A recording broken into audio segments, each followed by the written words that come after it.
All right, here is your last activity, but before viewing this video, make sure you have downloaded Activity 4 Syringes online version .docx from My Lab Nursing, document sharing, class 13 downloads, etc.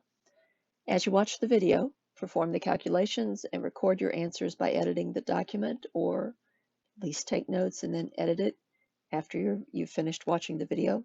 Save and upload your document to Uploads for Class 13 and make sure it uploaded properly. Hello. Today we're going to be doing Activity 4. We're going to be working with syringes and medications. So let's get started. Here is a PDF version of the Word document you will be downloading, or should have downloaded by now. You'll see that your equipment is all images.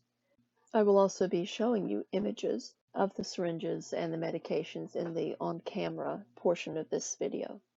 In this document, there are multiple places where you will be recording your findings. The first is in the syringes table, and your instructions are here, A, B, and C. Type things appropriately. Note that the names listed here are old school by cubic centimeters, whereas now we are much more likely to use the milliliters designation so that we don't have to deal with somebody writing CC like that. And okay, is that a U? CC? Were they trying for an M? Who knows? So that's why we go with the milliliters, just as a reminder. These are listed, however, by the older name. As you'll see, the first one is done for you for the 12 cc or 12 milliliter syringe. Please fill out the rest of the chart based upon the video and the syringes at the end of this document and all that you've learned from your reading. You will then need to make some calculations. You're going to select the two labeled vials, well, the two vial labels actually, and write the name of the medication and dosage strength in the last two rows of the medication table below. So here's the medication table, and here's your opportunity to choose the medications that you want to use. And in fact, as you see, the second column here is order. This is an order that a doctor may record for you to administer. So here, write your own order, one that is appropriate for the medication that you've chosen. And after you have done that, you can move on down to the syringe images.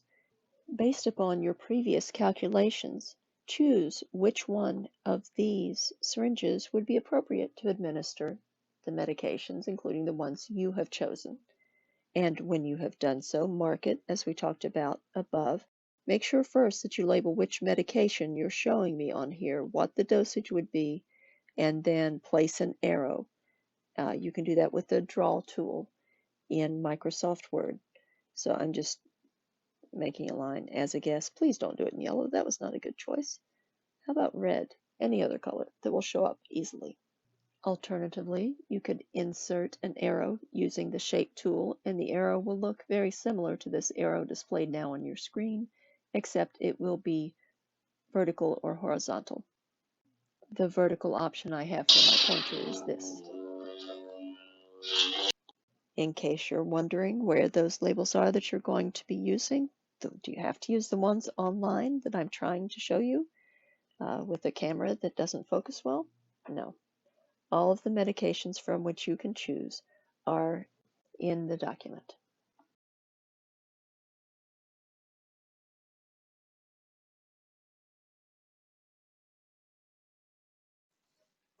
Here we have an assortment of syringes and parenteral medications. So let's take a look at them. There we go. All right, here's a syringe that is marked, and it's a little hard to read there, but 30 units. So what type of syringe is this? An insulin syringe. They are marked in units. Okay, here's another syringe. There we go. Another syringe, there's the plunger end, marked at 1.0 milliliters, and that is not milliliters over cc, cubic centimeters, that's milliliters or cubic centimeters because, of course, they are equal. But the cc, can you see that again? When you look at the cc, if you're not careful, you're just reading quickly, it could look like EE, it could look like, if somebody's writing this, it can really look strange. So milliliters are the preferred unit anymore. Okay, we have another syringe with a maximum of 3 milliliters.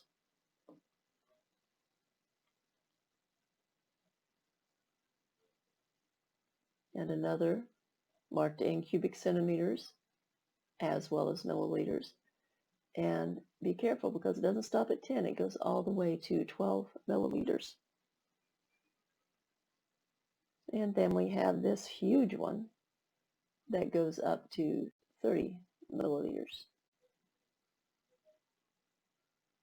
So there's the big 30 milliliter one.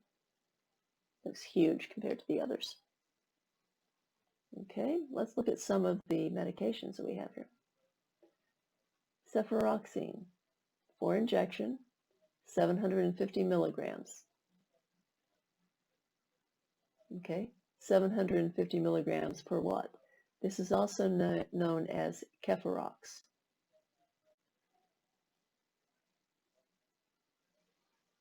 Okay, another medication here, morphine. Okay, 15 milligrams per milliliter. Okay, so that's very specific that it is 15 milligrams per milliliter.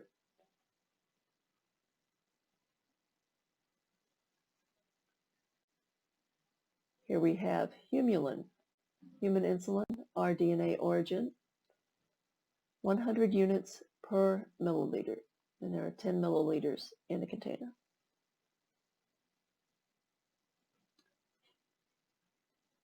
We have Fragmin, 7,500 international units per 0.3 milliliters. So that's a very different measurement and a very different denominator here per 0.3 milliliters. Be careful, read your labels. Ativan or Ativan injection, or Azepam injection, 40 milligrams per 10 milliliters, or, look, they did a conversion for you, 4 milligrams per milliliter.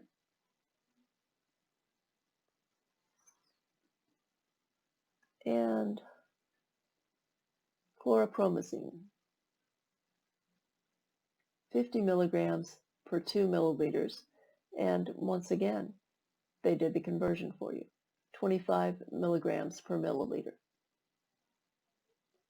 Also notice comes in a 2 milliliter ampule. I'm sorry, this is not an ampule, but this is an example.